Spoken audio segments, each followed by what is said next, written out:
Everyone, welcome back to the channel, and today we'll be discussing how you can unblock a contact or phone number on your iPhone which you previously blocked in your phone. If, for example, anyone is disturbing you and calling you and you blocked his number previously, but you do not know how you can unblock it, what you need to do is just go to the settings. After going to the settings, you need to swipe up and go to the app section here. After going to the app section, you need to find out the phone app, which will be in the P section.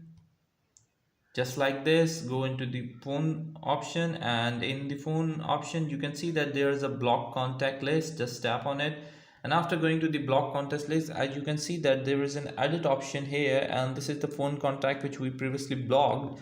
You just need to tap on the edit corner here, and a minus like this button will show up. You just need to put it down and unblock, and it will automatically unblock the contact which you previously blocked.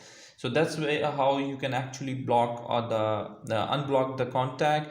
And I hope this video helps you out in unblocking any person you want to in your iPhone. Thank you very much for watching the video. I hope this video helped you out in the problem you are looking for. Please don't forget to like, share and subscribe. Until next video, bye bye.